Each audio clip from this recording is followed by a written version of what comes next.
alone. Wow, a weird first thought to have.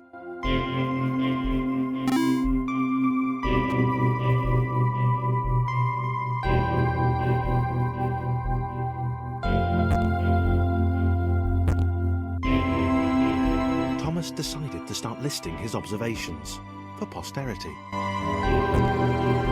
1. The whole alone thing.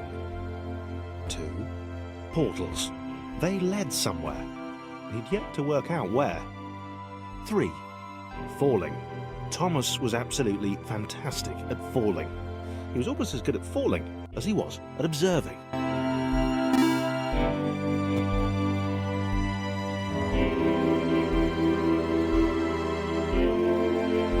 Okay, interesting. Thomas couldn't fall past this block. Think, damn it, think! What if there was some kind of inverted fall? Some way to... what's the word? Jump.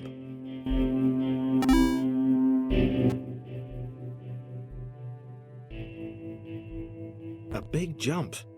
But Thomas noted there was no real danger in missing it. The world didn't want him to fail here. It was pushing him, but gently.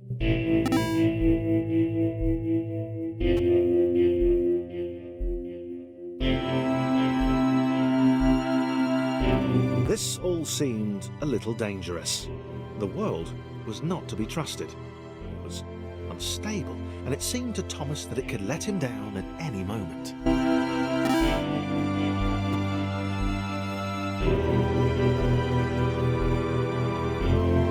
Thomas wondered whether the portals were actually taking him anywhere. He felt like he was making progress, but there wasn't really any way to know. He seemed to be moving predominantly up and to the right, which might, or might not, be important.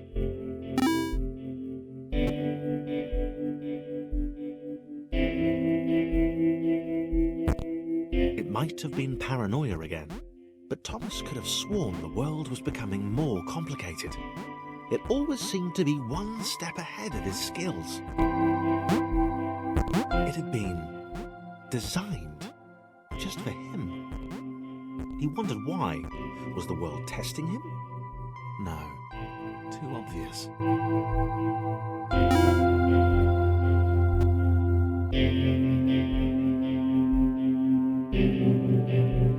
Something about the boiling, toxic, glowing water intimidated Thomas. He didn't like it. He certainly didn't want to swim in it.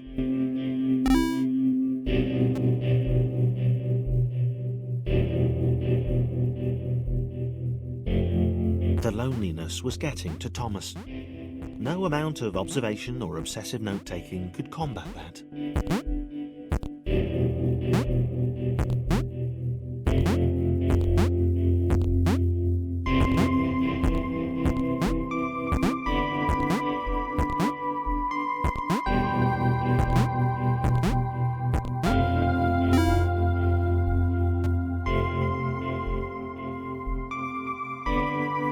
Thomas had a new theory. The world was training him. He could feel himself getting smarter. There was the mental list to consider. Over the minutes and seconds since his spontaneous generation, he'd become a pretty skilled jumper. He was evolving. He just wished he had someone to share it with.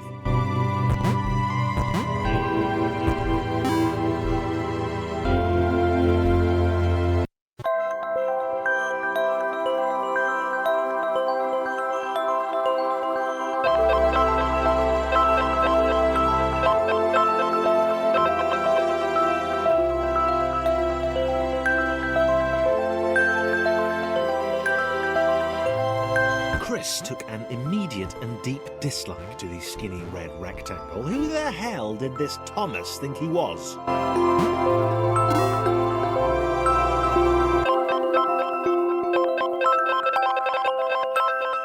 Chris had been doing fine. He wasn't the highest jumper, but he'd held his own. He'd even been graceful at times. Well, not actually. Not technically graceful. It's probably the wrong word, but, you know, fine. There was that skinny little runt leaping about like he owned the place.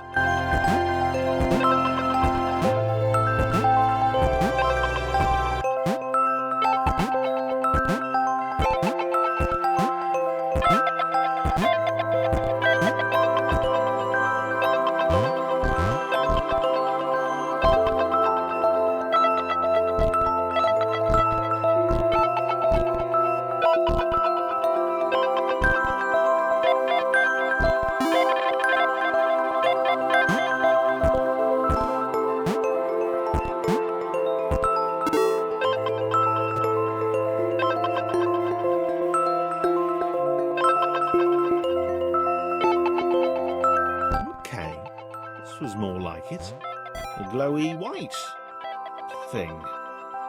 Only Chris could get to it, which of course made it all the more enticing. What would it do? What new opportunity might this switch open up to him? Great. Another chance for Thomas to jump slightly higher than Chris. How fortunate. Seriously, this made the whole switch pressing thing entirely worthwhile.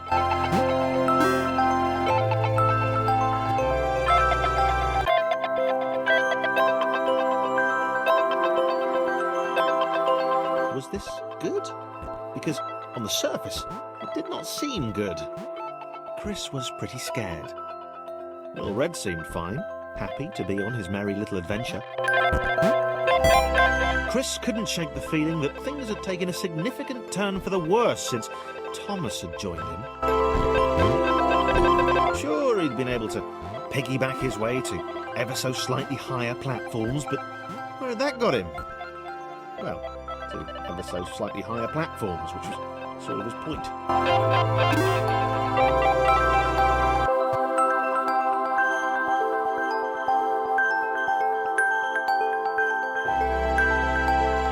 Chris stared at Thomas with pure hatred. He seemed so very happy at their situation. Friends together, a brave fellowship of quadrilaterals on a quest for greatness. That would be fine. But it was all the obvious observation that Thomas was doing which grated. Every time they saw something vaguely new, Chris would hear a satisfied little from the vaulting idiot. He hoped the next portal would split them up, if only for a few levels.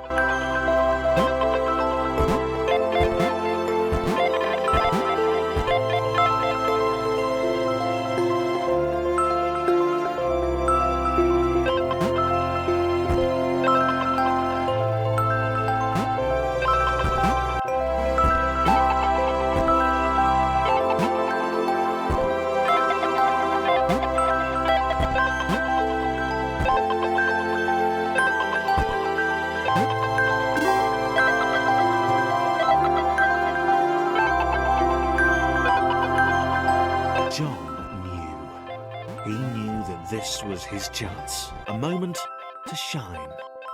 This was game day.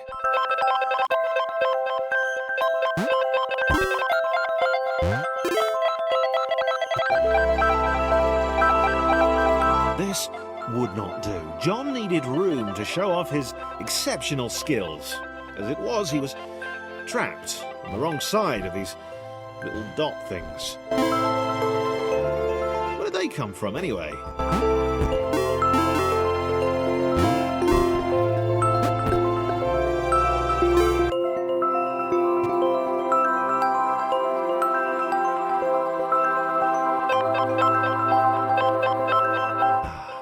John inhaled the air of the open space, and it smelled of awesome. Time to flex those muscles, to put his training to use, time to show those little dots how it was done. John decided to press the switch, to let the little dots catch up with him. John cared for his new allies. You could tell from the sympathetic expression he'd practiced in the mirror all these years.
John was happy to keep helping.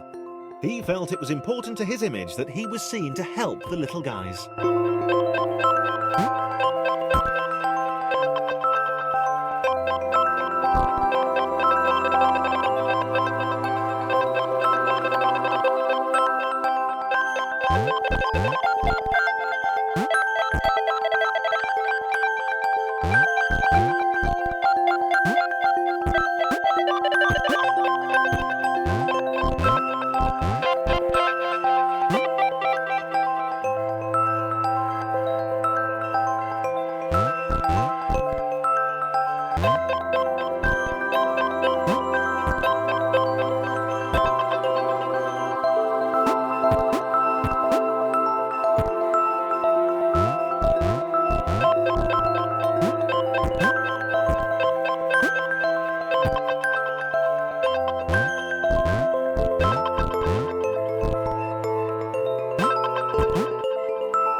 He didn't mind them so much either.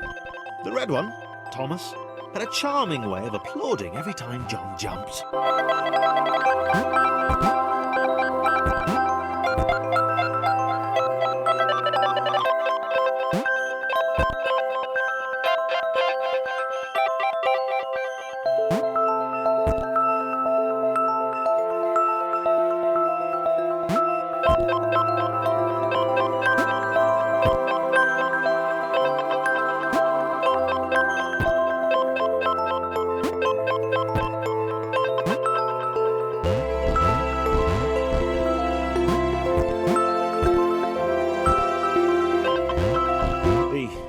Orange one was less immediately likeable, but his unremitting cynicism and tutting amused John.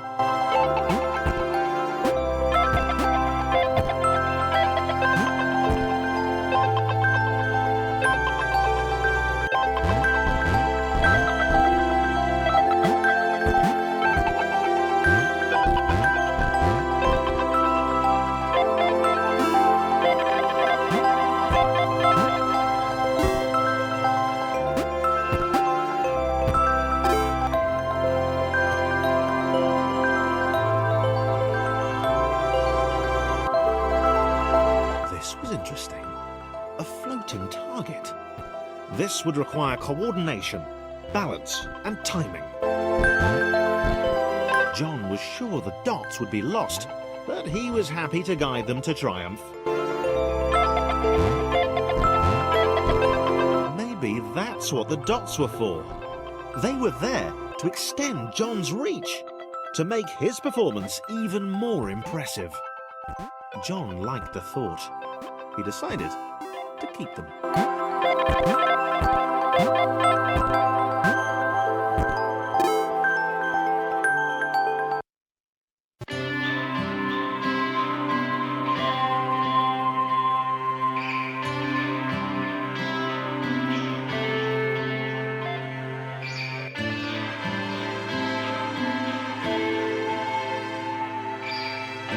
So, this was how Claire would die. She knew it would happen eventually. She was rubbish at jumping, and she moved slowly. She felt a little like her continued existence was breaking some kind of natural order. The crumbling pillar was a dramatic death, she supposed. Wait, what? Claire couldn't shake the feeling that she was not, in fact, dead. It was at that moment that Claire realised she had superpowers.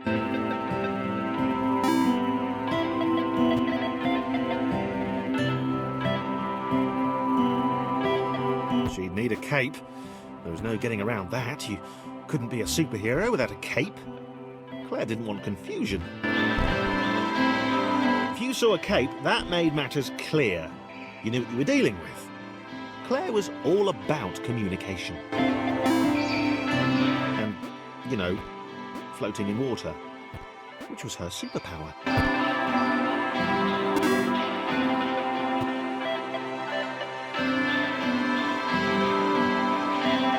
All right. Fear not, my skinny friends, for I am Claire, and I will save you.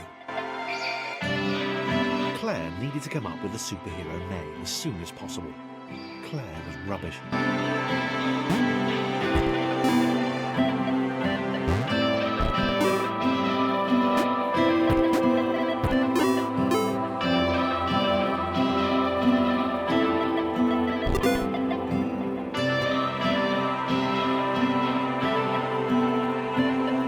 Claire arrived just in time, which was, of course, the perfect moment for superheroes to arrive.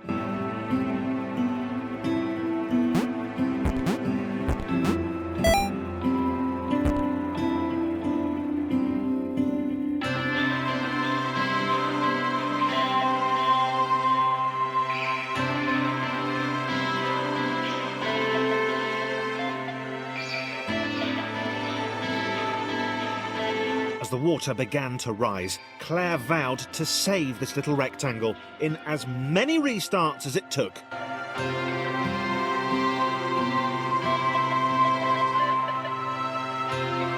Claire wondered if Thomas would make a good sidekick. Or was she more the lone Avenger type? She liked that. The sole hero in a world of rectangles and conveniently placed pools of... Claire arrived just in time, which was, of course, the perfect moment for superheroes to arrive.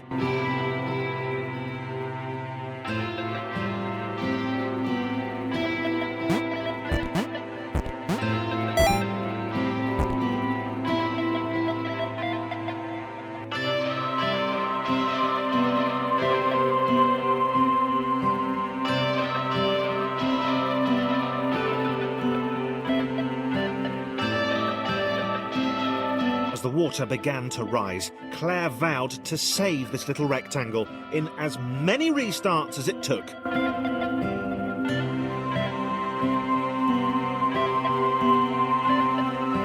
Claire wondered if Thomas would make a good sidekick. Claire arrived just in time, which was, of course, the perfect moment for superheroes to arrive.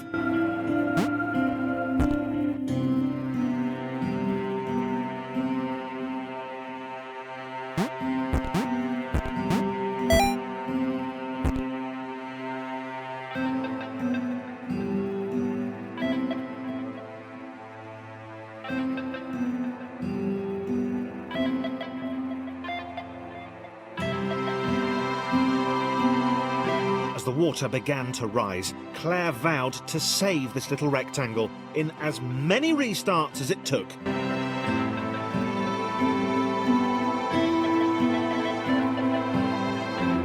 Claire wondered if Thomas would make a good sidekick. Or was she more the lone Avenger type?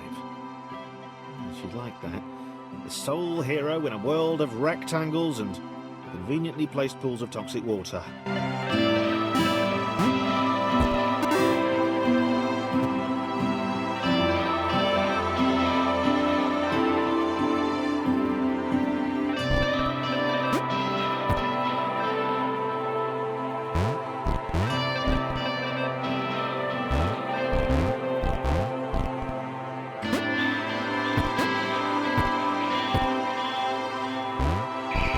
The others told Claire that staircases were a bit of a fixture here.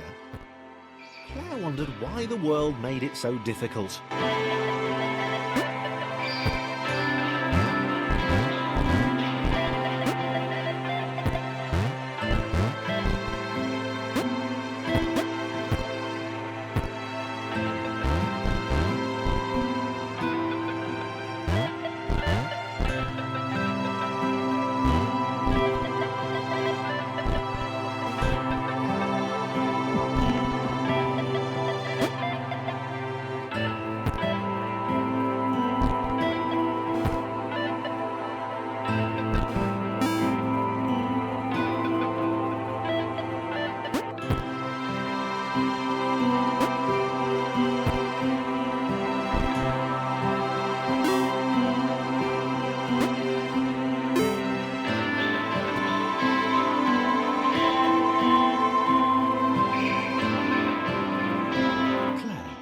probably needed a nemesis. A villain who would show their true colours at the worst possible moment, hurting all she held dear. Chris was the most obvious choice. He seemed stroppy enough, and his jump was so pathetic that it conveniently avoided Claire's insecurities. Yes, Chris. Diabolical Chris. The fiendish Christopher.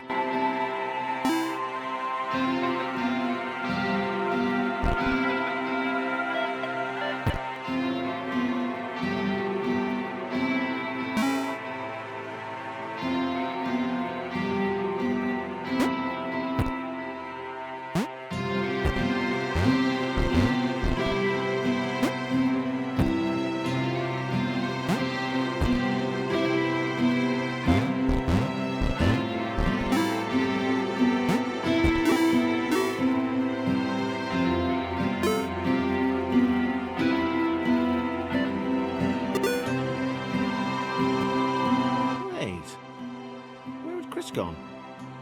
Was he off somewhere, plotting Claire's downfall? If Claire was honest, and she had to be because she was a superhero, this was a troubling turn of events.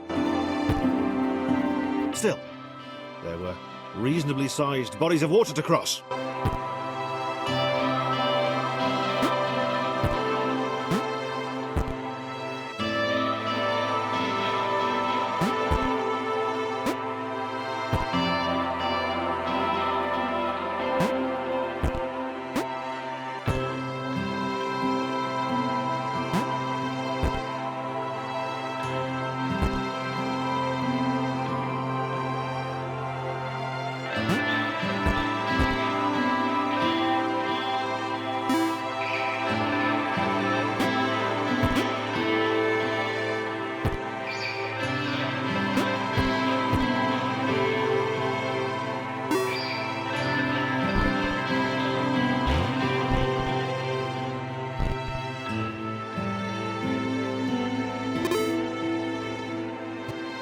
Moving platforms over water, eh? Claire's newly heightened senses told her that there were multiple paths across with various possible configurations of the little posse.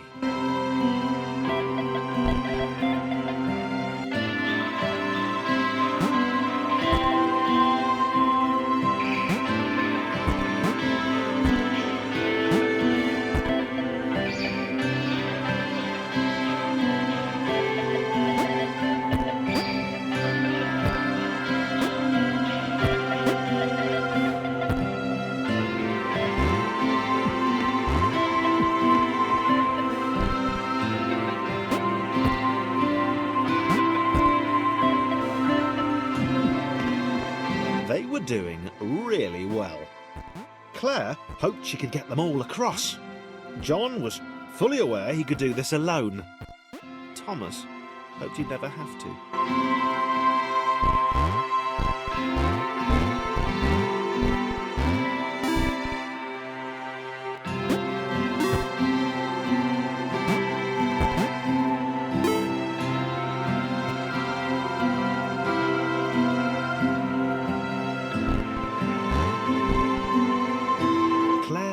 Was alone, which was odd, because she wasn't meant to be alone. She needed to be where there were rectangles to save. Being the only superhero in a given space kind of defeats the object. Spikes? That was new. Claire avoided them. She decided they were most likely her kryptonite. Not the rubbish red kryptonite either, the proper radioactive green stuff.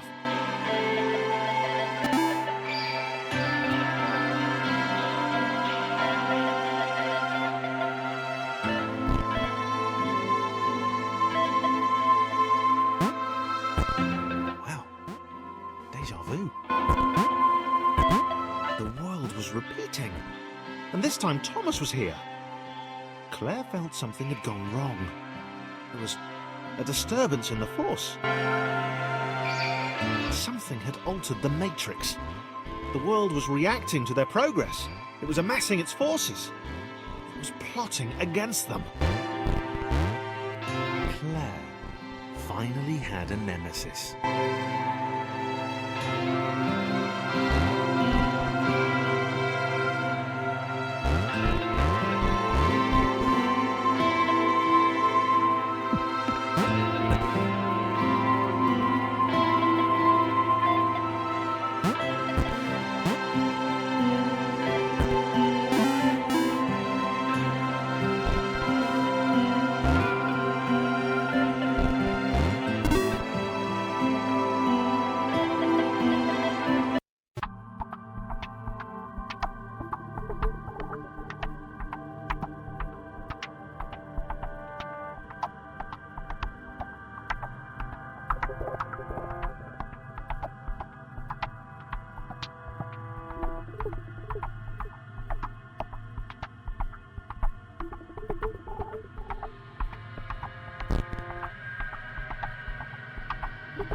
Laura was pleased this one was behind a wall. Maybe he'd never know what she could do. Maybe they could just have a conversation, hang out. As long as he didn't find out what she could do, which would never happen so long as they stayed separate.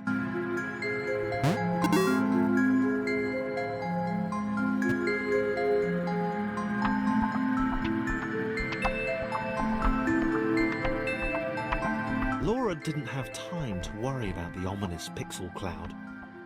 It had been following her for some time, and it had kept itself to itself until now. More important,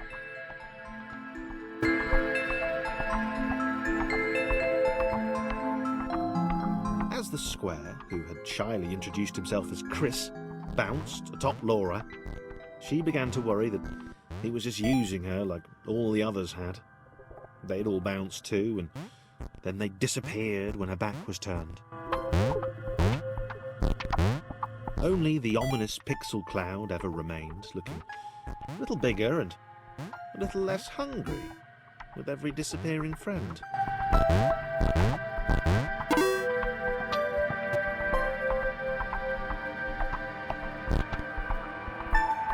With every bounce, Laura found herself less and less irritated by Chris. She started to miss him when he wasn't there, on another platform or something.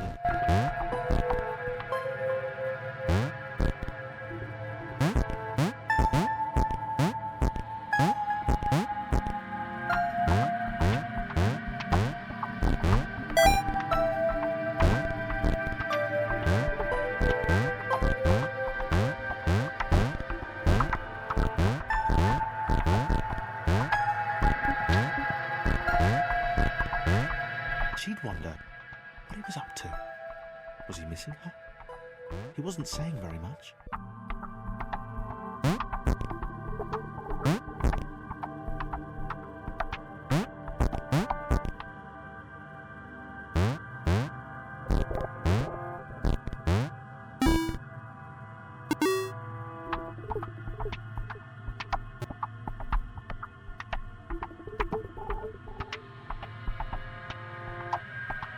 Chris was in love.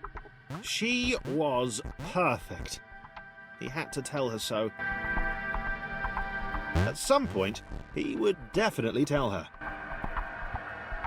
Probably best to wait for a moment the large, ominous pixel cloud wasn't about, though. Yeah, probably best to wait.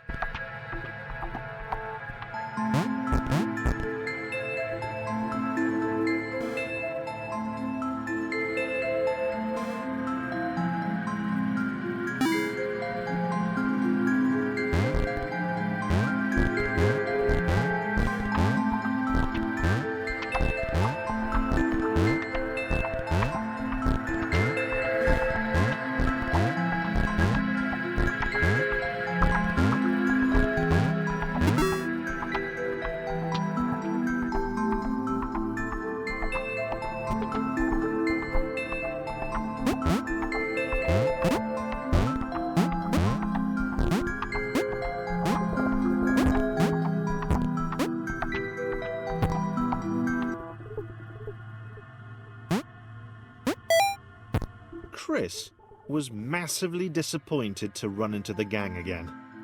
He'd enjoyed the alone time with his new girlfriend.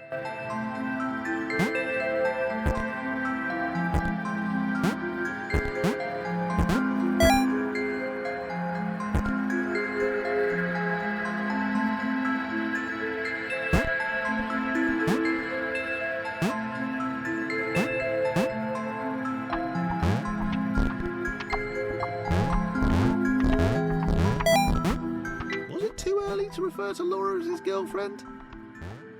Only if I say it out loud, he told himself. He didn't want to scare her off.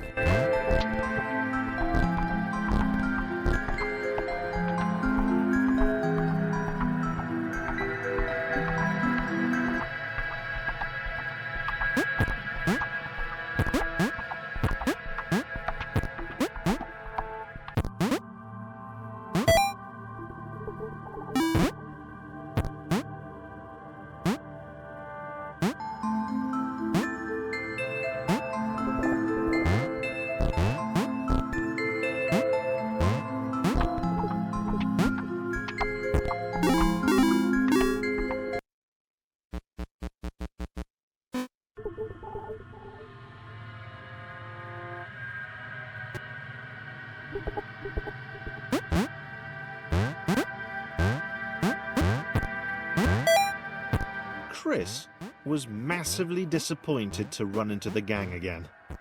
He'd enjoyed the alone time with his new girlfriend.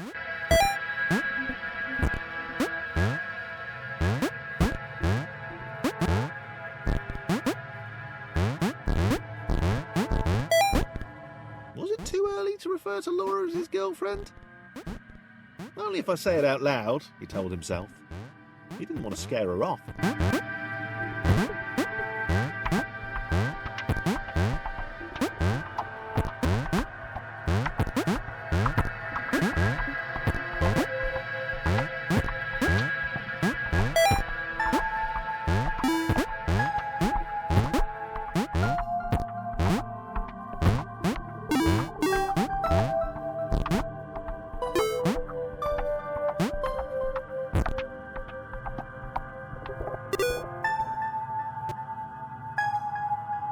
The others seemed suspicious of Laura and the eager-looking pixel cloud of death which seemed to be watching her. Sure, they'd use her inherent bounciness to reach slightly higher jump points, but they wouldn't strike up a conversation with her. Chris found them rude. Rude? And always there.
The others wouldn't drop it. Who's that cloud guy? Why is he following us? What's that rumbling hungry sound he keeps making? Chris, can we just leave Laura behind?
rude.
Laura liked her new gang. She liked Chris. She liked having friends. These ones seem to be sticking around too. Not like those losers from before.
Pixel cloud was getting closer. It was spending more and more time hovering around. Laura could tell it was making the others uncomfortable.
did not like the cloud.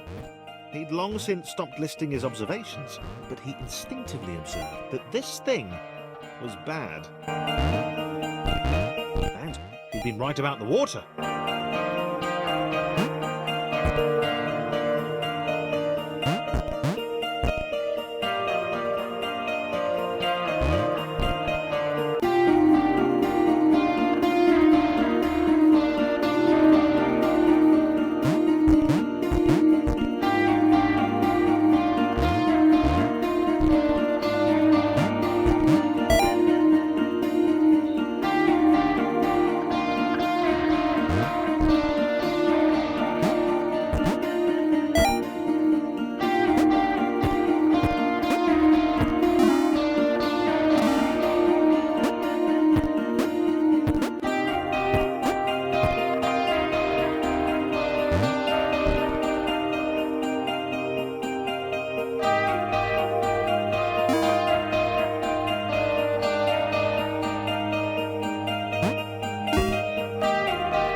Could tell Chris was in love, and that was fantastic and everything, but that didn't mean they could let the doom cloud keep following them.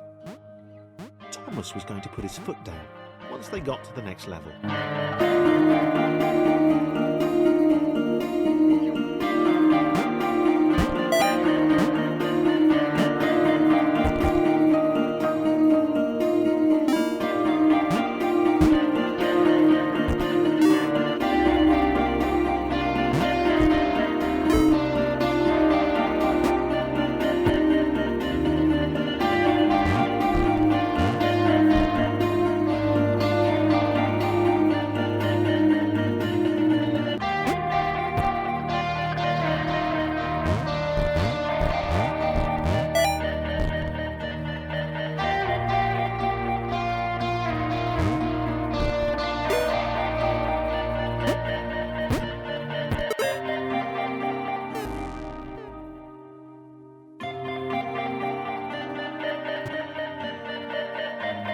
Chris missed Thomas.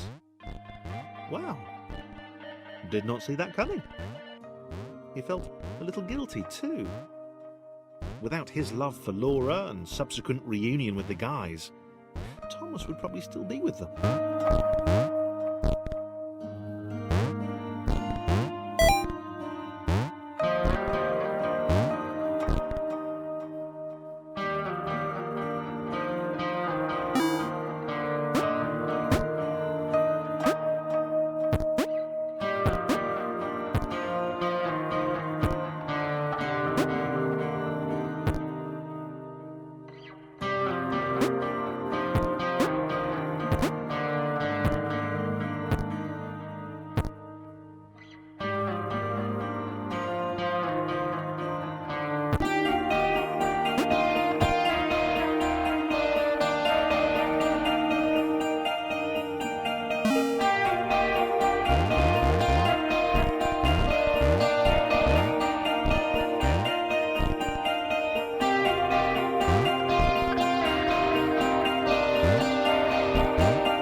Thomas was still alive somewhere.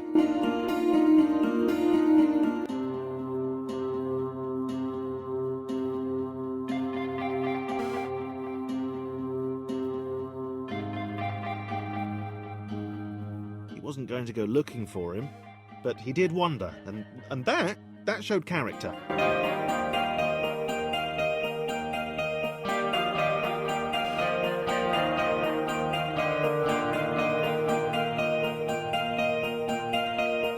Probably.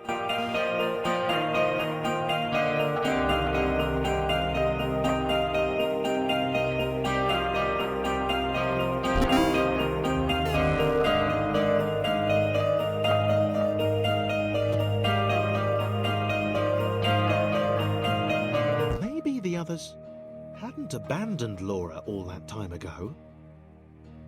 It began to dawn on her that she might not be the tragic victim she'd always assumed.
Laura had been the bait.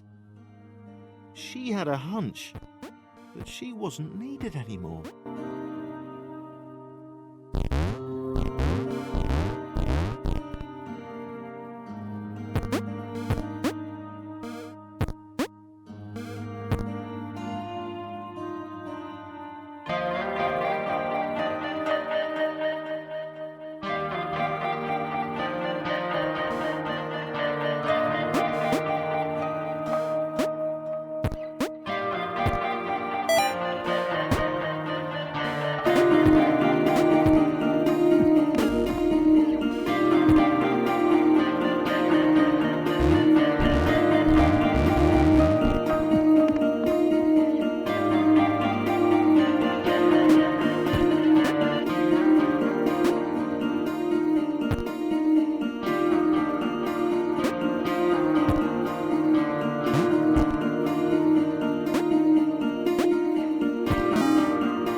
John looked at Claire.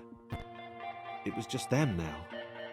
She muttered something under her breath about a vow of vengeance. He didn't see the point. Fighting that thing seemed to be a pretty futile idea.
As they struggled to get to the next portal, John hoped that he would be the next to get eaten.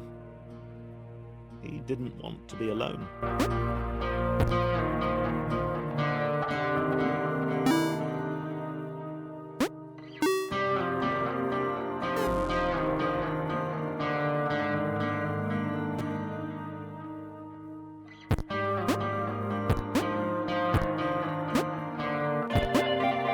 For the first time in a while, John didn't have an audience. He was alone. Leaping from black square to black square didn't seem nearly as exciting now. It just seemed empty.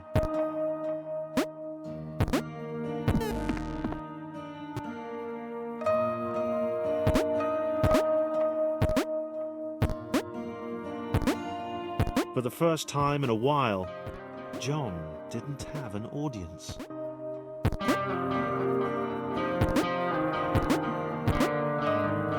He was alone.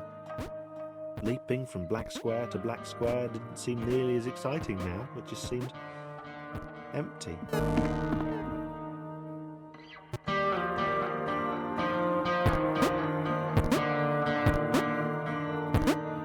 For the first time in a while, John didn't have an audience. He was alone. Leaping from black square to black square didn't seem nearly as exciting now. It just seemed empty.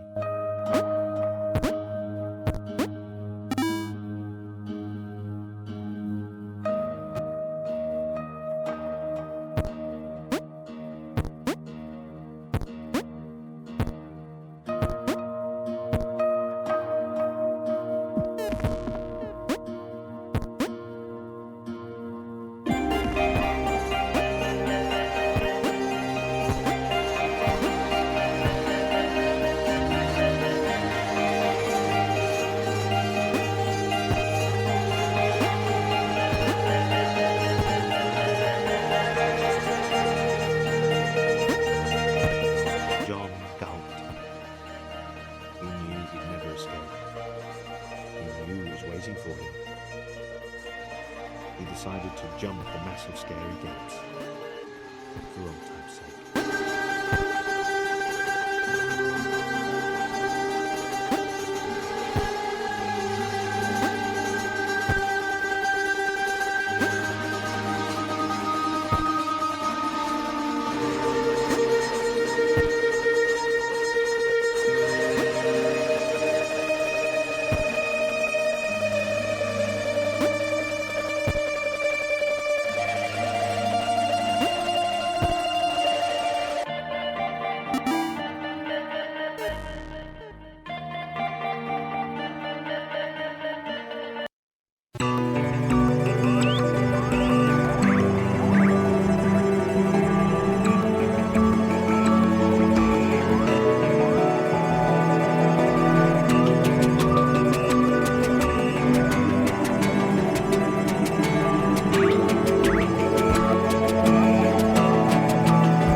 Different in that kooky, OMG, you've totally got to meet my mate James, he's literally insane kind of way.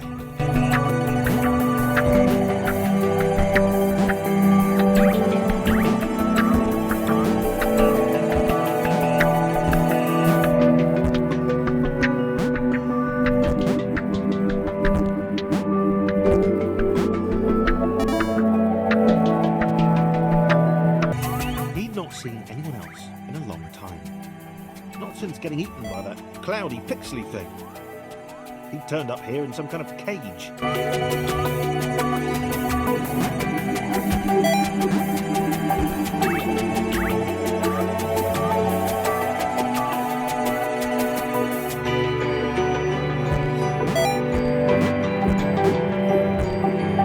He'd gotten out, but it had taken a long time.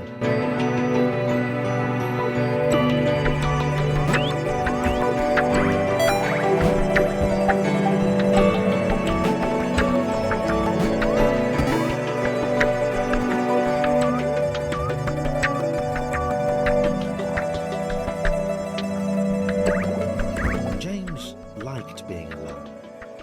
No one to insult him or question his unique disregard for Newtonian laws. Hey Jimmy, where are you going? Up?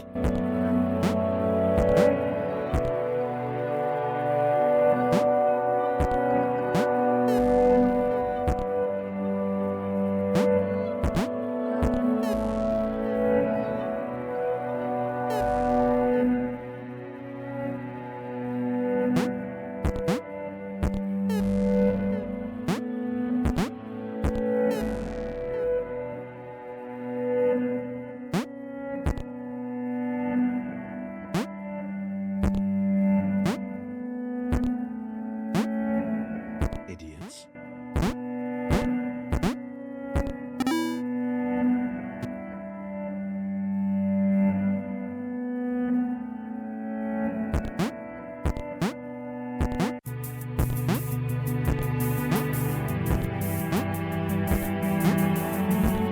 The little red guy looked confused. His cage was a lot smaller than James's had been. James decided to find a way to help. Maybe they'd be friends.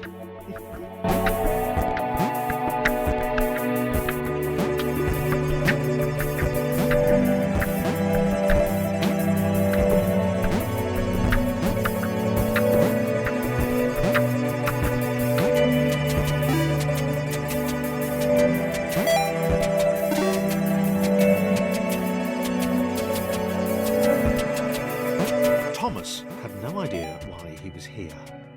One minute he was with his friends, the next he was being freed from a cage by a green guy with a nervous laugh. He knew he had to get back to them.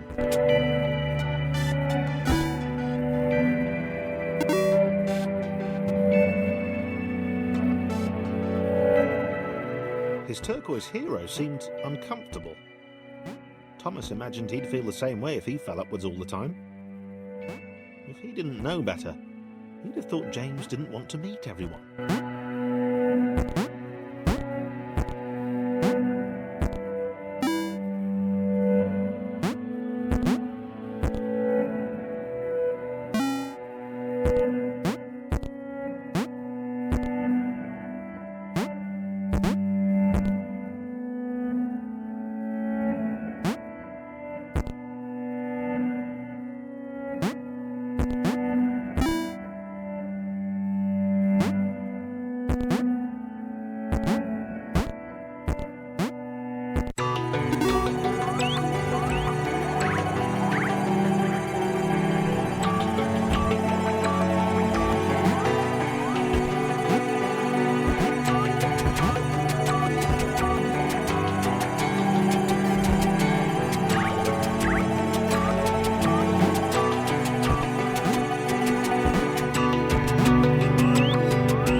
and Thomas, working together, could get anywhere. James didn't seem to understand the immense ability he possessed.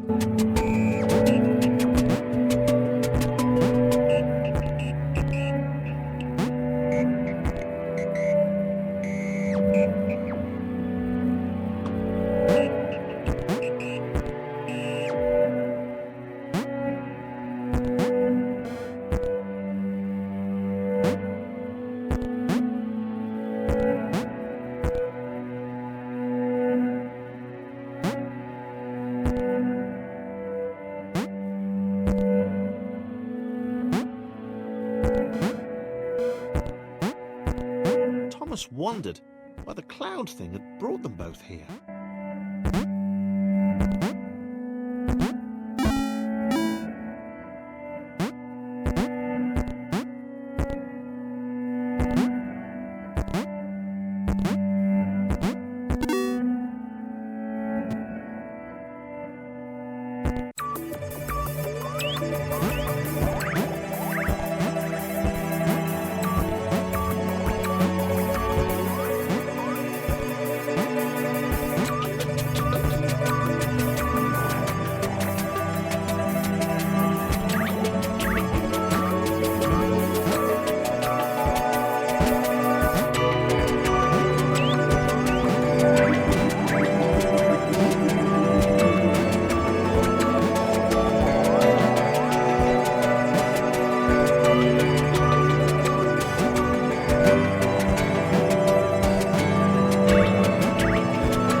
Grudgingly helped Thomas to each portal.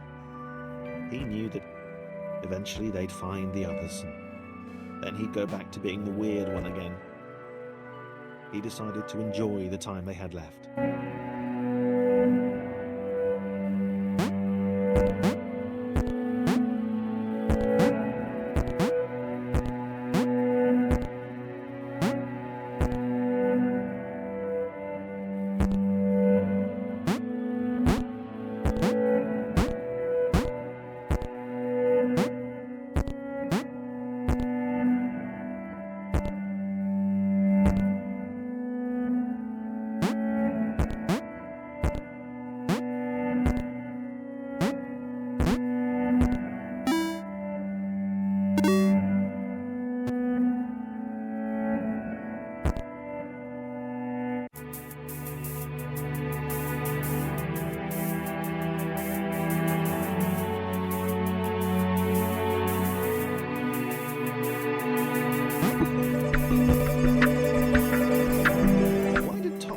To spend time with James?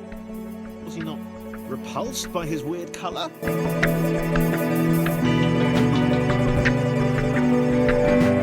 he not care about his inversions?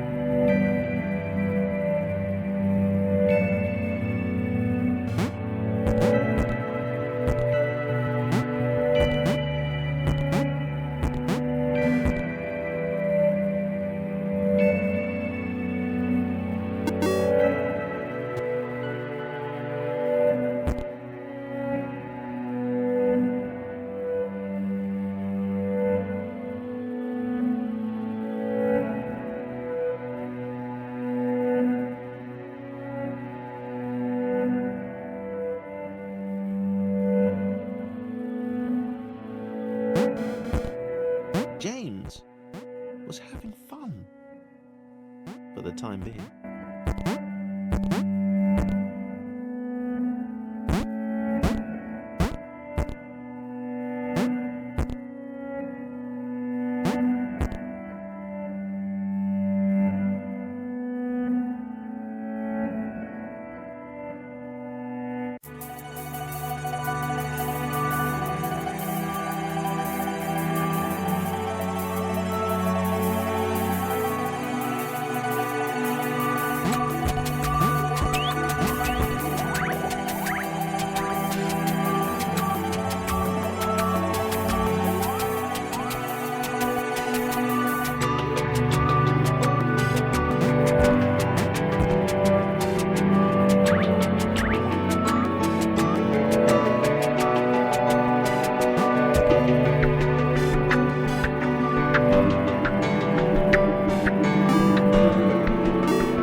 Sarah leaned her wizened head back and laughed.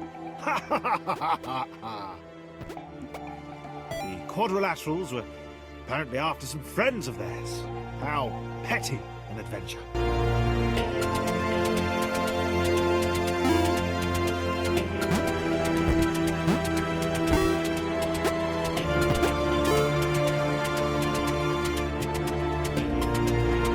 She spoke in terms she could only hope they might understand, of the fountain of wisdom, the channel through which all data flowed.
Sarah could leap in the very air itself. She was like an eagle or a flea.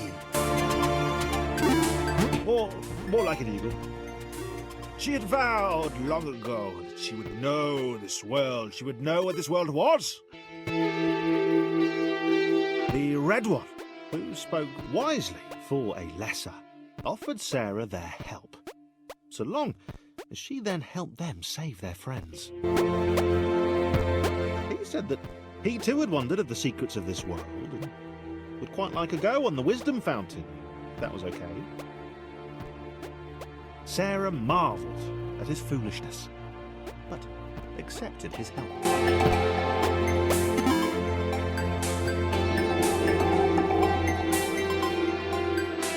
Sarah wondered at the possibilities of the outer world. She had heard legends of a third dimension.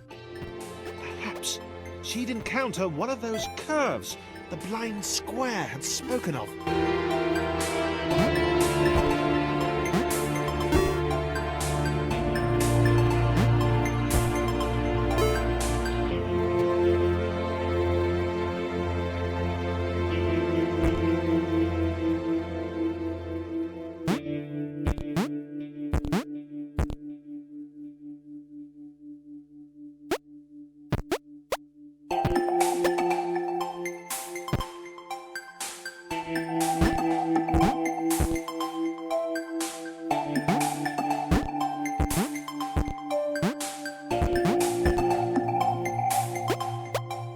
Single jump each? These were truly weak creatures. They possessed heart, though. Sarah might consider taking them with her, if they were up to it, which they were probably not.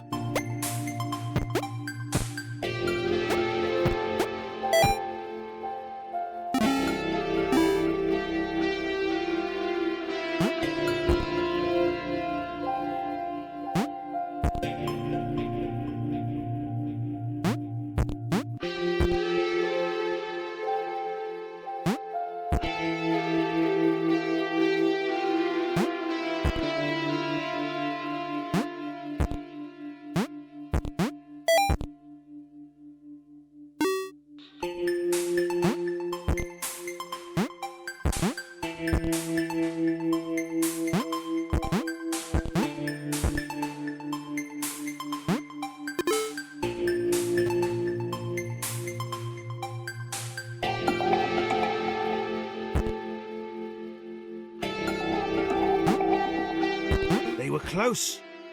Sarah sensed the presence of the fountain. Just one more portal to go, and then she would have the knowledge.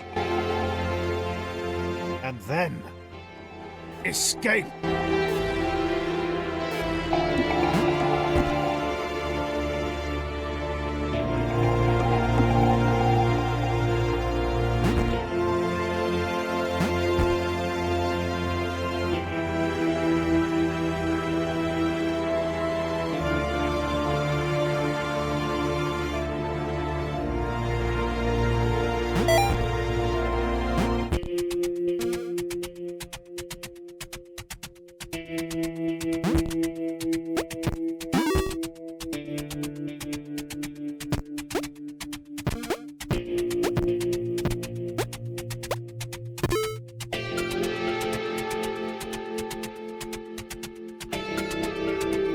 Thomas looked at the glowing beam.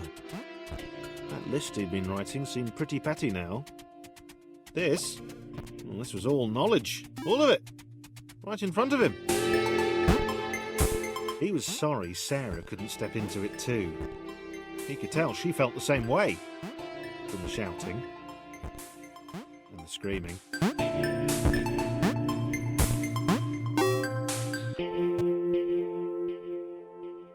Thomas was connected to the internet for 12 seconds, and he had seen everything.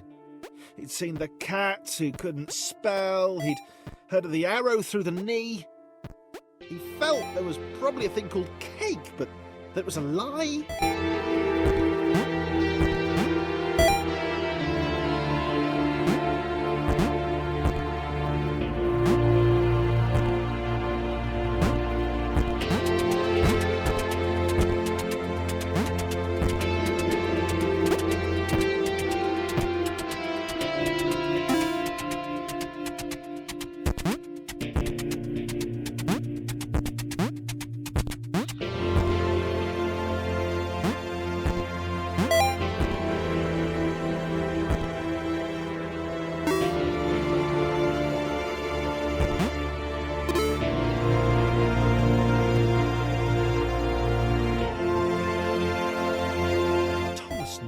They were. He knew what they had to do. He hoped the others would understand. They were just beyond the next portal.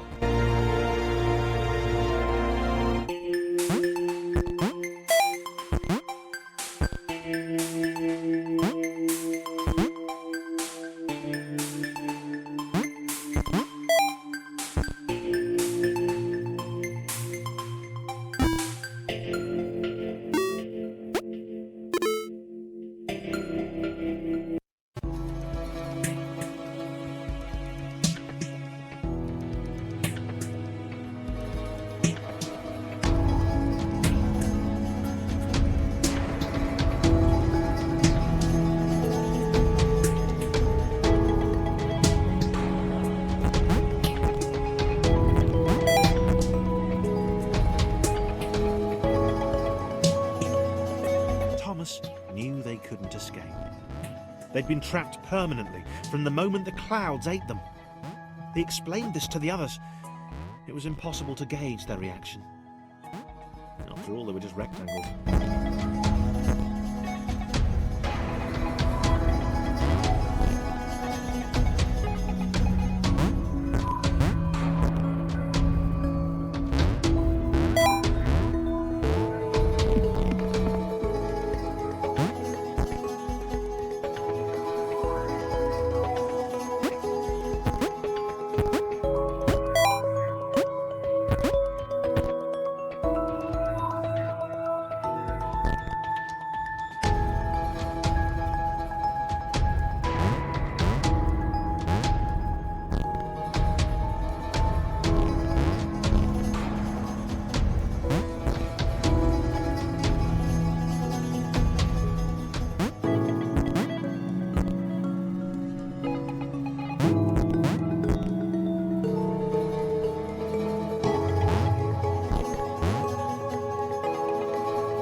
Sarah was deflated. She'd not even got close to the fountain. She could tell from the earnest expression on Thomas that the information it had imparted was clearly important. Sarah knew her destiny was now to support him.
could not accept that this had all been futile. She was a superhero. There had to be a way. Not for her to get out. Red had been pretty clear on that, but there must be thousands of other AIs up there, unaware of their situation. Was there a way to help them?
Led his friends to the creation matrix, the system which generated the worlds up above.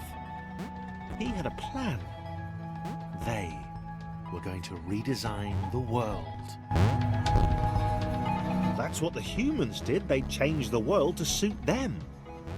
Why couldn't they do the same?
sceptical. He knew his abilities would be of no use to anyone, but Laura smiled at him. And immediately, he knew he had to do everything he could to help them get there.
Laura had been born special.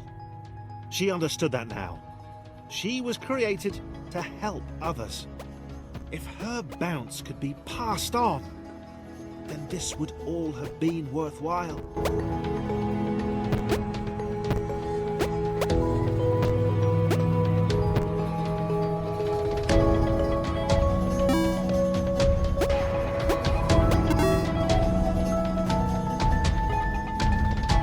Thomas liked the idea of being an architect. He wanted to modify the world to help others. He was sick of these contrived spaces, these intentionally obtuse paths and puzzles. He'd do things differently. He'd empower the AIs above.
Massive jumps were dwarfed by Sarah.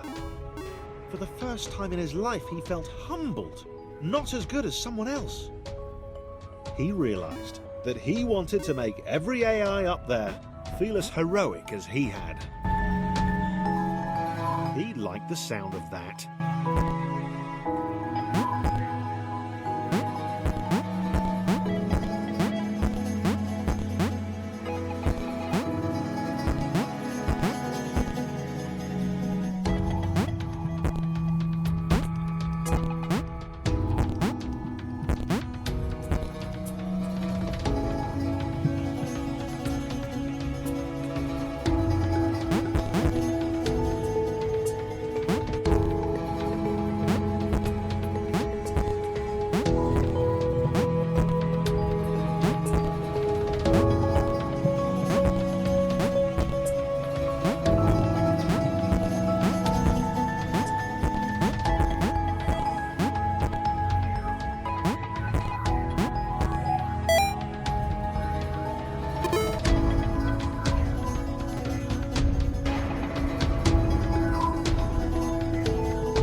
names still felt weird.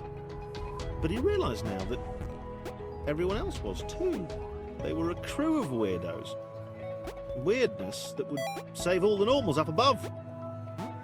The other AIs would escape and it would all be down to 7 rectangles with very different relationships to gravity.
Thomas knew he'd never meet Nathan Fillion or a Transformer. He'd never get to visit Gotham City or eat at Moobies. It didn't matter. If he and his friends jumped into the creation matrix, they could give everyone else in the simulation a chance to.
something had shifted.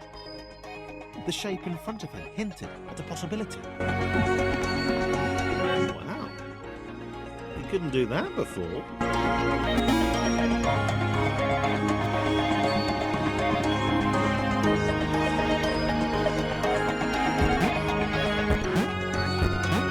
Joe was happy.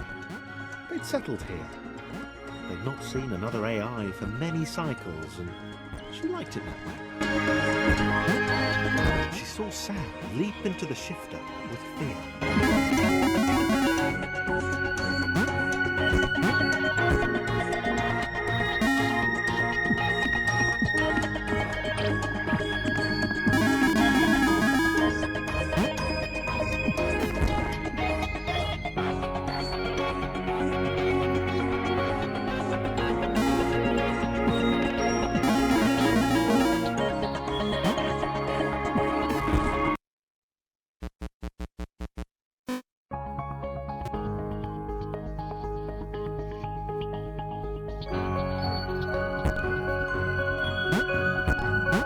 Joe was happy. They'd settled here. They'd not seen another AI for many cycles, and she liked it that way. She saw Sam leap into the shifter with fear.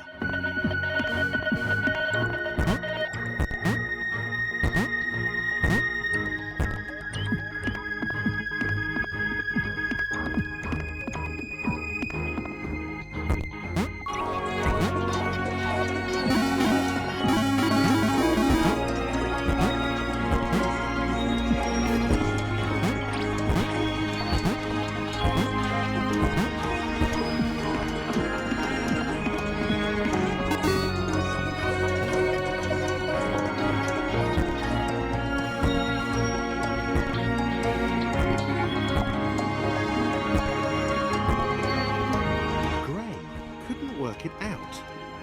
Why was the world letting him do this? It was dumb. It was awesome, obviously, but why? They seemed to be leading him up, and to the right.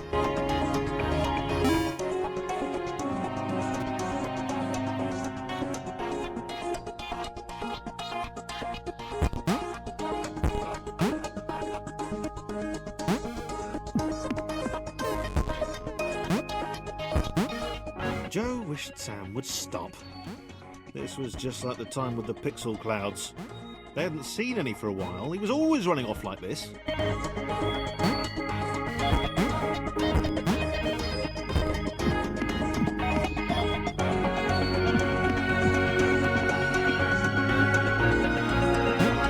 Sam was sorry, and he tried to calm Joe down. He couldn't explain why he felt this way. He just knew that there was somewhere else he should be.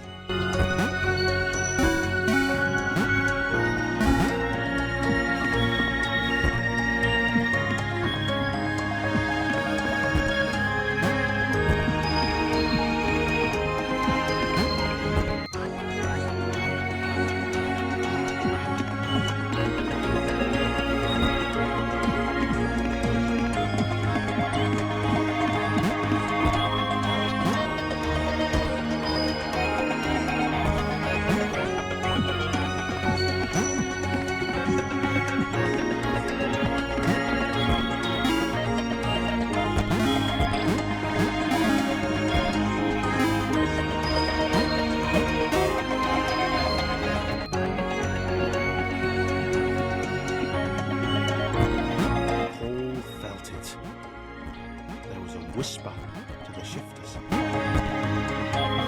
They had not occurred randomly. They had been created. He set off.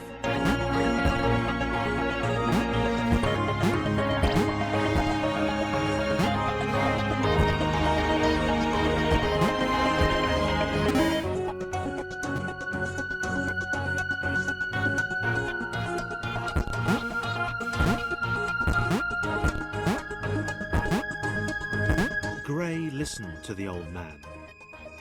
The shifters had been placed in the world by the architects. AIs who sacrificed themselves to fuel their escape. There was an outer world, a world beyond the confines of their universe. Up and to the right.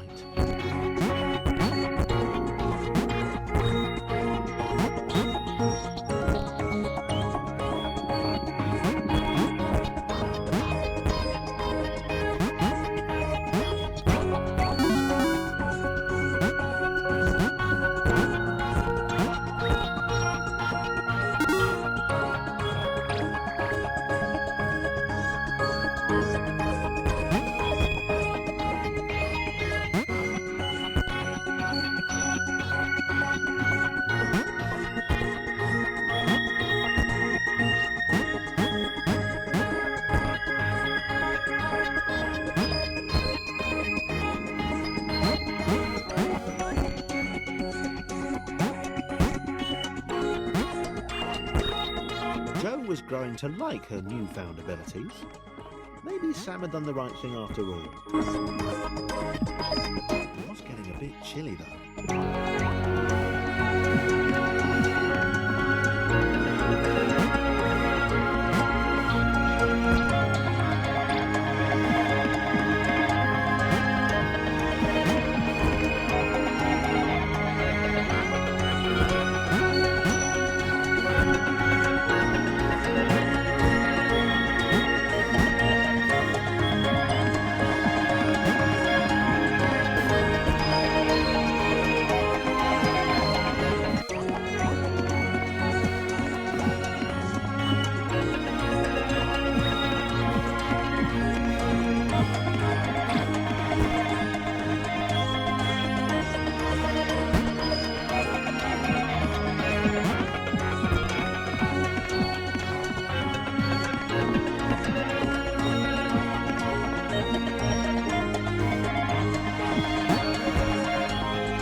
Left the old man behind. He had to get to this exit. He had to be the one to get out. A whole world to himself. He had to get there before anyone else did.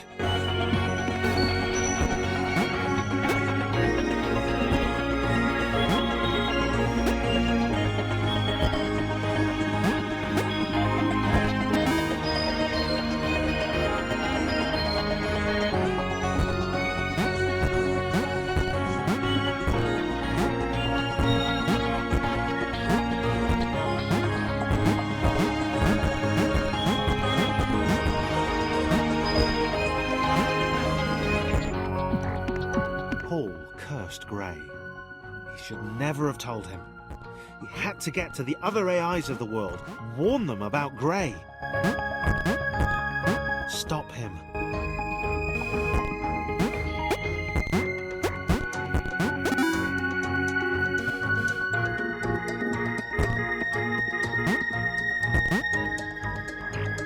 Jo and Sam saw Grey across the gap. He waved them over. He seemed, well, nice. They helped him to the next portal.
Team Jump had been together for a long time. They were a machine, a well-oiled machine. They could jump like nobody's business.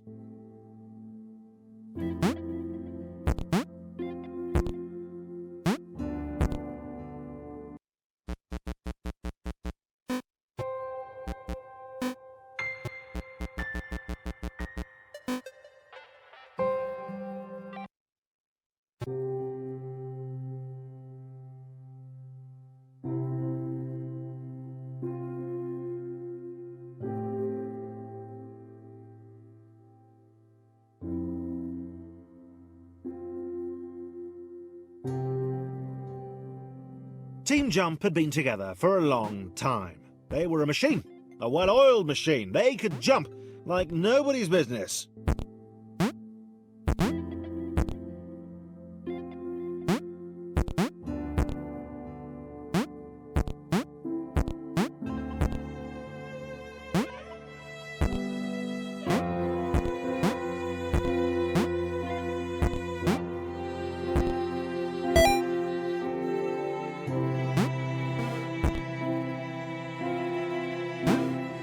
They thought as one, they acted as one.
Paul bowed before the team.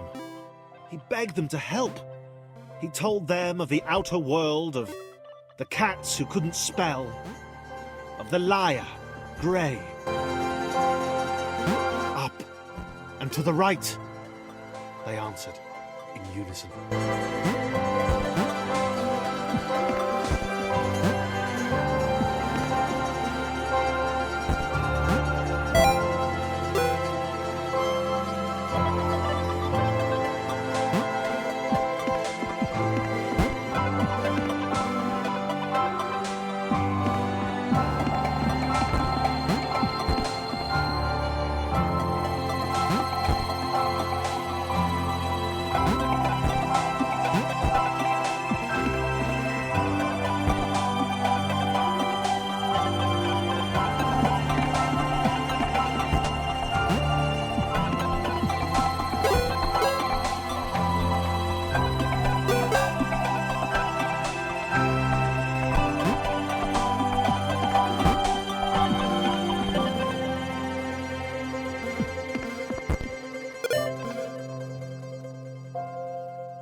Grey, Joe and Sam continued moving upwards. They had to make it. Grey had told the couple he was looking for a lost friend. He'd made something up about being alone on a quest for lost allies. They had eaten it up.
team, along with their spiritual leader Paul, worked their way right. Team Jump were proud of their progress. They'd obliterated all challenges in their path. Yeah, they'd heard of individuals getting stuck on staircases or stepping stones. This did not happen to Team Jump.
Gray could tell they were nearing the exit portal.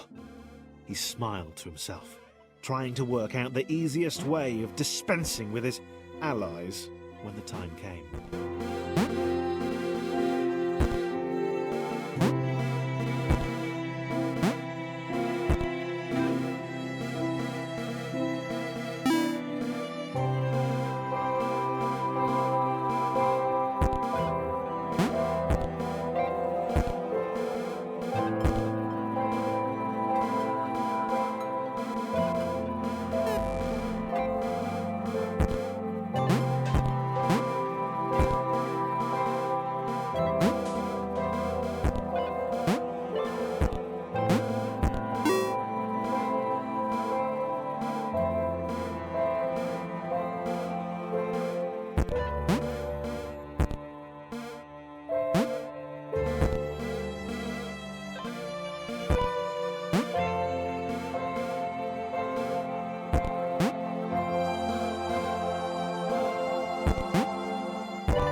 Team Jump saw the others beyond the wall. They were doing well. Paul tried to shout a warning, but they couldn't hear him. Gray counted 5 in Team Jump. He could take them.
Team Jump saw the others beyond the wall. They were doing well. Paul tried to shout a warning, but they couldn't hear him. Gray counted 5 in Team Jump. He could take them.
Sam was worried at how silent Gray had become.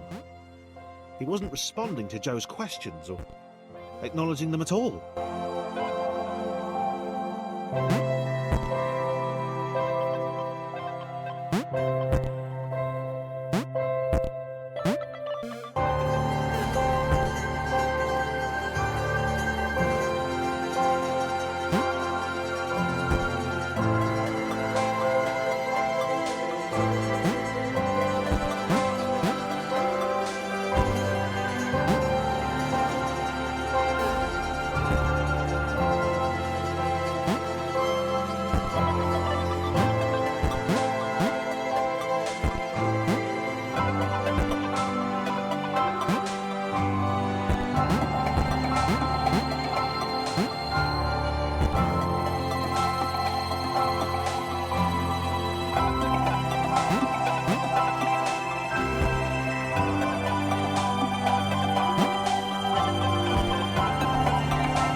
trying to save his friends.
The path ahead wasn't safe. He told the team to wait, that he'd come get them when it was secure. Gray had to be stopped, whatever the cost.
The pixel cloud had been separated from its allies for some time.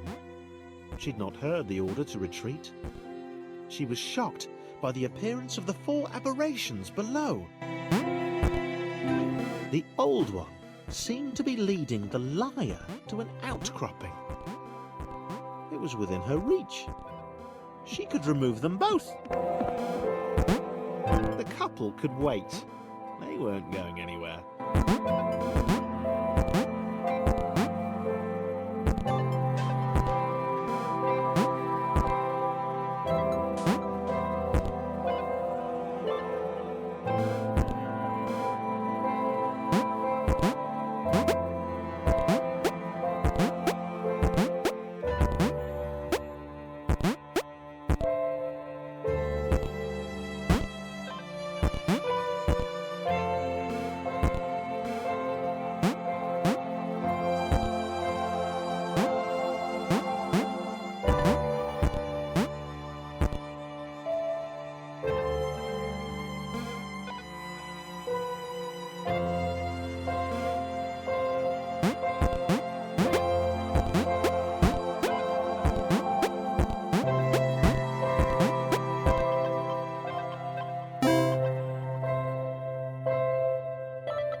Sam ran.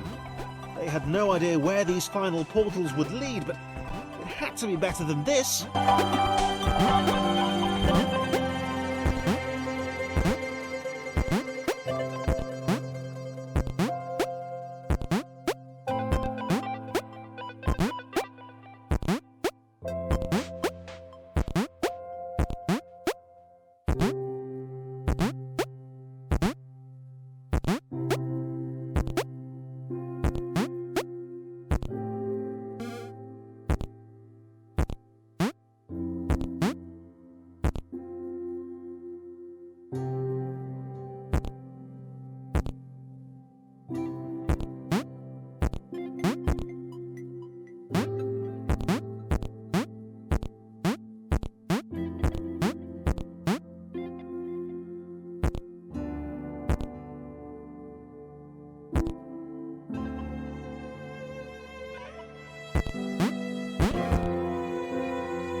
Benjamin and his father climbed between the rocks. If they moved fast enough, they could probably see the fountain before darkness fell. Benjamin had brought sandwiches especially. They had no crusts. Benjamin's father insisted on that. They were meticulously crafted, packed away in neat boxes.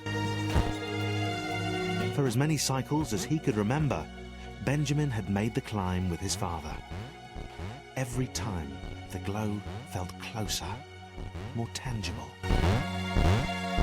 Benjamin hoped that one day he'd be able to reach out and touch it.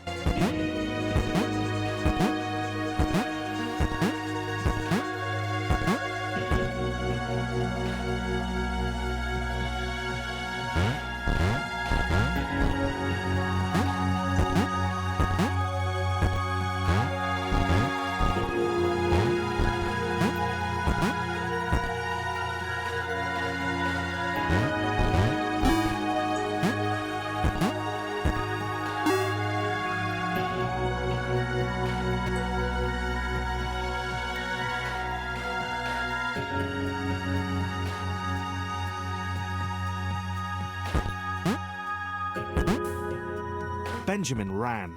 His father had sent word that it was ready, that it was actually done.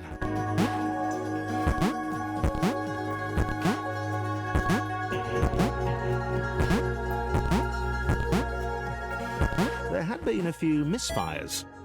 Benjamin had seen the rectangle who tested Mark 26. More of a trapezium now.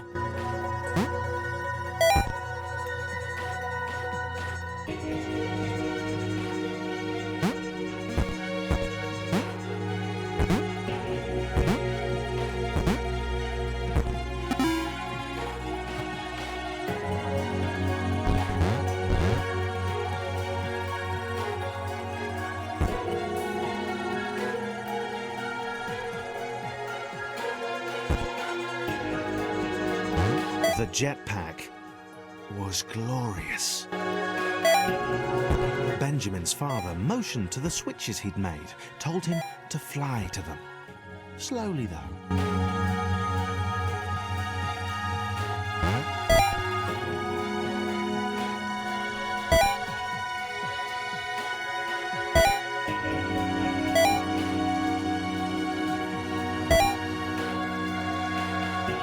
Benjamin ignored him, of course, hitting the sequence as quickly as possible. He was dying to test this out properly, to fly to the fountain.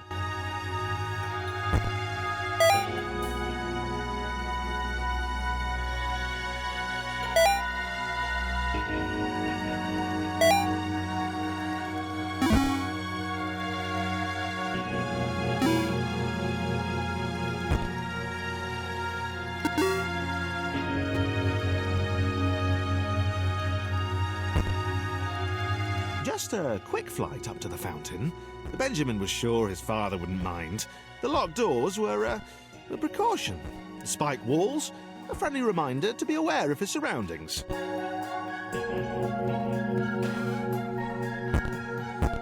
That combination lock on the jetpack had, after all, been exceptionally easy to guess.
was done.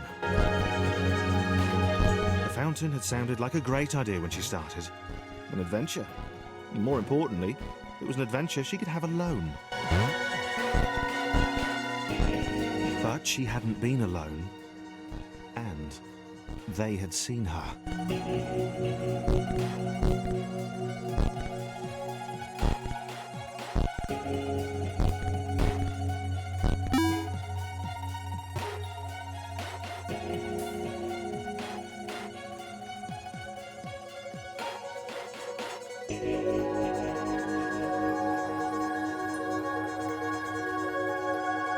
Benjamin was getting good at this. He could fly. It was important to stay focused, though. He had a fountain to get to.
Get to the fountain, touch it, get home for dinner.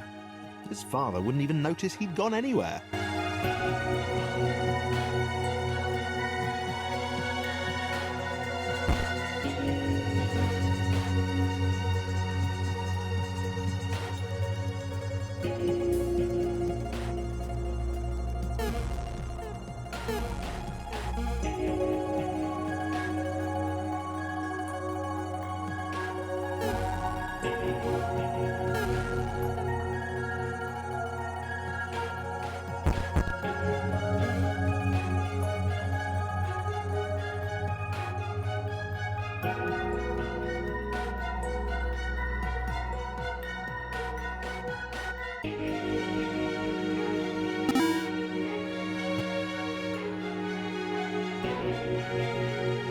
The rectangle seemed remarkably unimpressed by Benjamin's jetpack.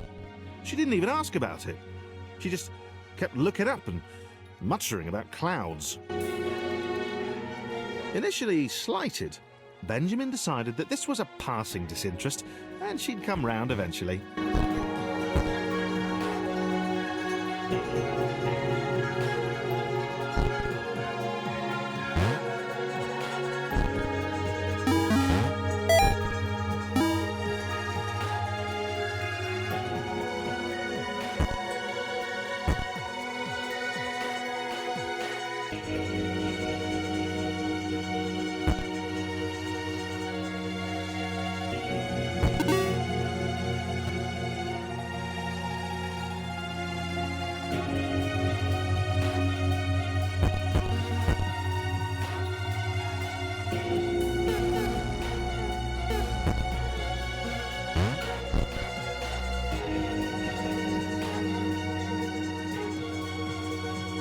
Anna tried to talk the obnoxiously single-minded Square out of his plan.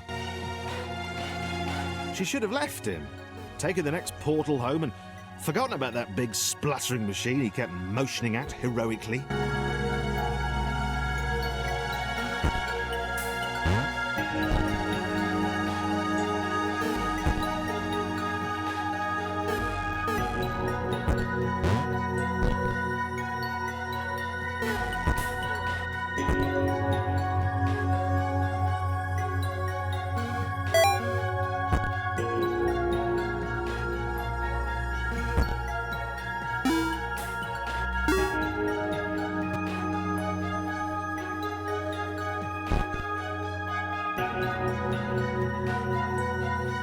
They were halfway to the fountain.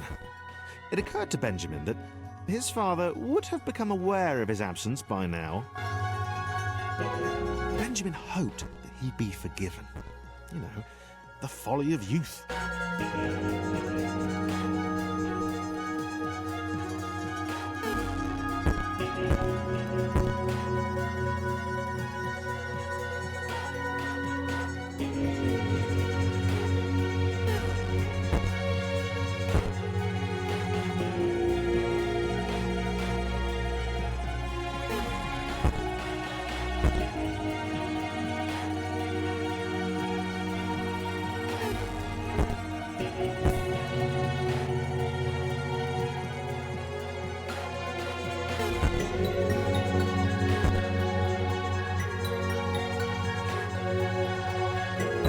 Father had worked so hard on the jetpack.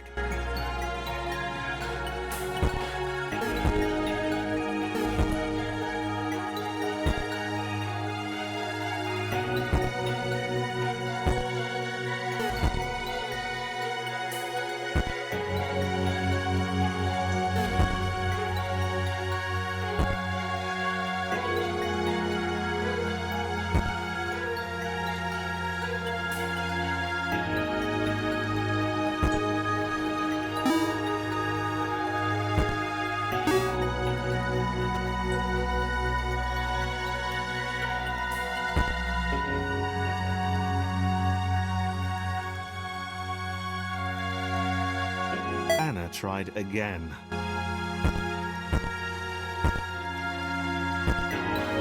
She told Benjamin about the blinding light of the fountain, of the clouds which had defended it.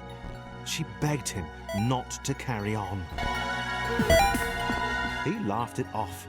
He wasn't afraid of clouds, so however pixelated they were, he could fly above them or swoop to avoid them.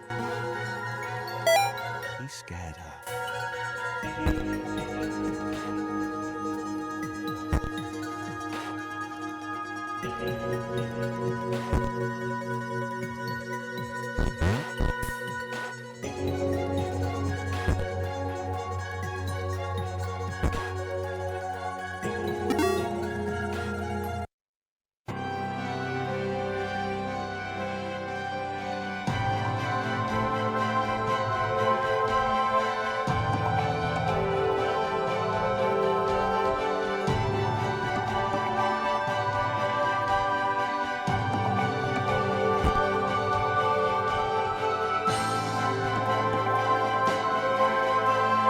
Sarah was awed by the square. Its voice boomed, raised above the roar of the jetpack. You don't happen to have any sandwiches, do you?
Benjamin liked the little purple fangirl. She was kind of cute. And she seemed really impressed with his jetpack. This was how Anna should have been looking at him all this time. But no, she was pure naysaying. She did understand the dream he had, the importance of what he was doing. That double jump was cool too.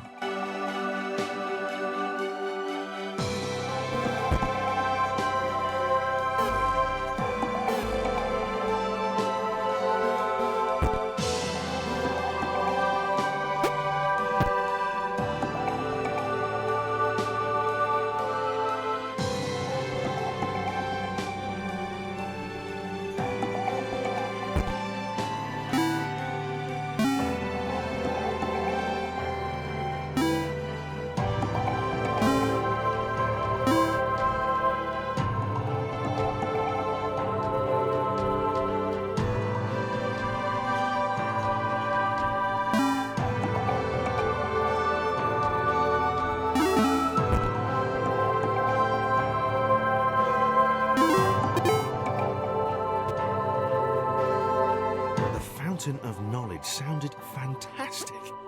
Benjamin hadn't told her what it was, really. She suspected he didn't know. He ploughed off ahead while she jumped behind him, helping the increasingly resigned Anna. Sarah suspected Anna had no faith in Benjamin. She was scared. Ha! She had not the faith to believe in their leader. Sarah found herself thinking more epically. She suspected it was Benjamin's heroism. Well, every hero needed a faithful disciple. Maybe that was her. It definitely wasn't Anna.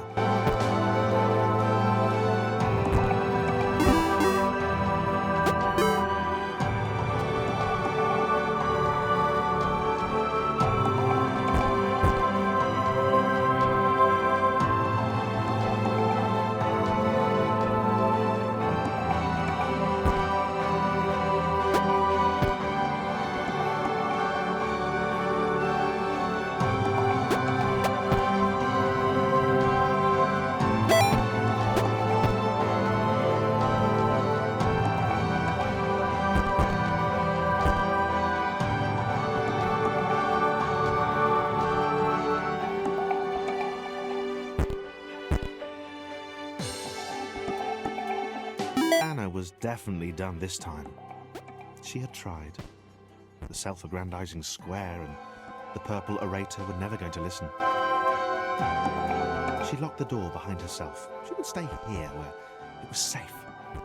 She could wait a few cycles. Who knew? Maybe this would be enough. She was...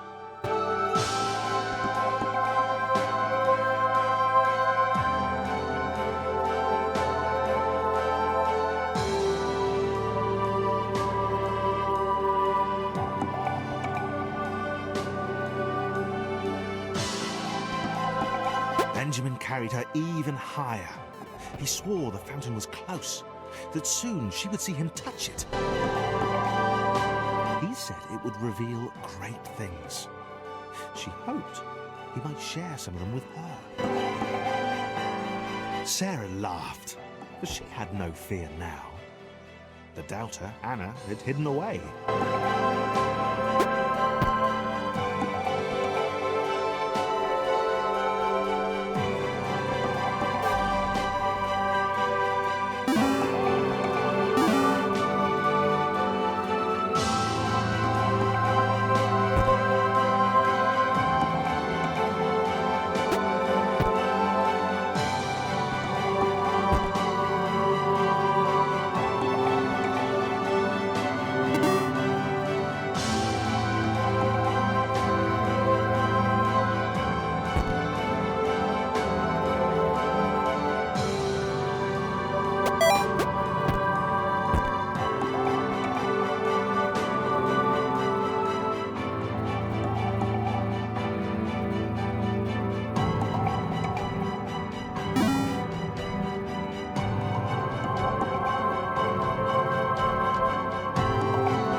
Surrounding the fountain was brighter than the rest.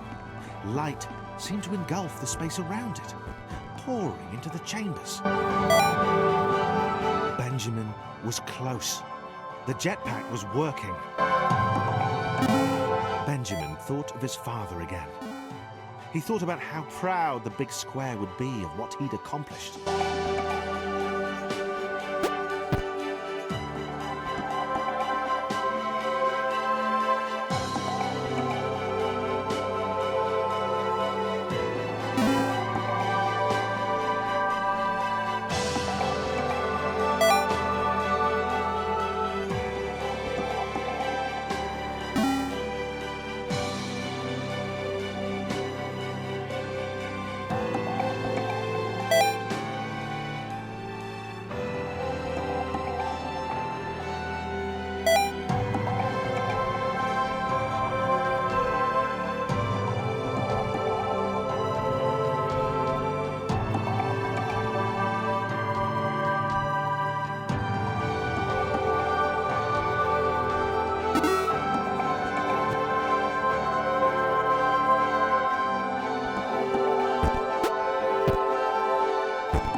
Sarah knew she could not follow Benjamin any further.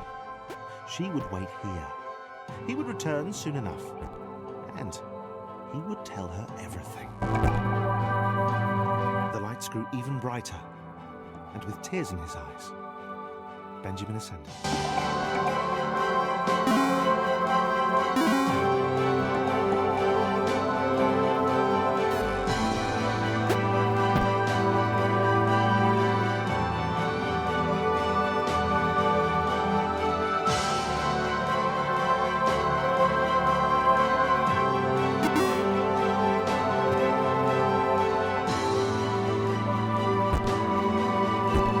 Shone before him, its light reverberating off the walls percussively. It was awesome. It was everything he had hoped. Sandwiches didn't matter anymore. Cute purple fangirls didn't matter anymore. It was only Benjamin and the fountain. The light engulfed Benjamin.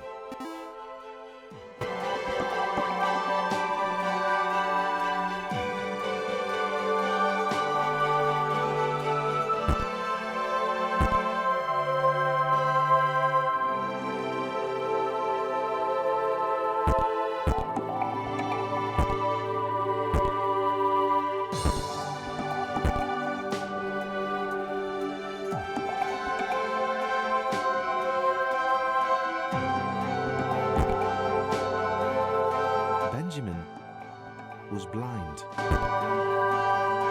He had seen shadows, bright lights, data in innumerable and unimaginable combinations, and then it had gone. He wasn't ready.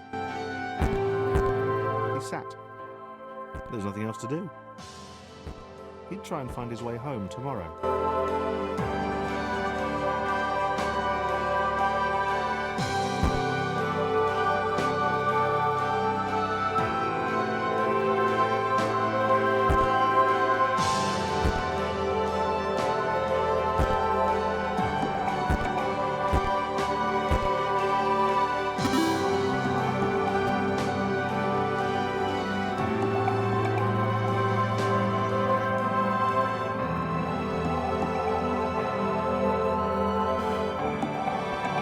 Sarah fell.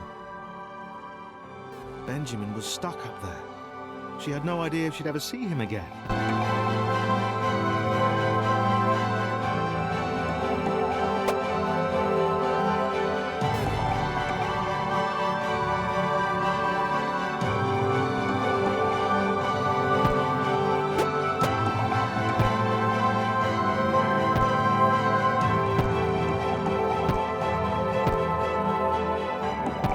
The fountain had destroyed everything. It had unleashed the clouds. It had blinded Benjamin.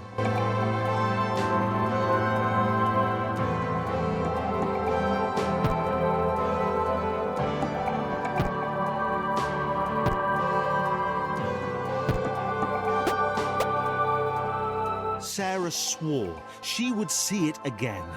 She'd get back to it. She would know what it was and what it contained. Thank you very much for watching. You can check us out on gbhbl.com as well as on Facebook, Instagram, Twitter and Tumblr. Go to Patreon to help us out over there. That's patreon.com/gbhbl, as well as Big Cartel, where you can find some of our merchandise. We have a podcast running on SoundCloud and Apple Podcasts, and of course, if you like this video, do us a favour, hit the subscribe button and help the channel grow. Games, horror and heavy metal, what else is life for?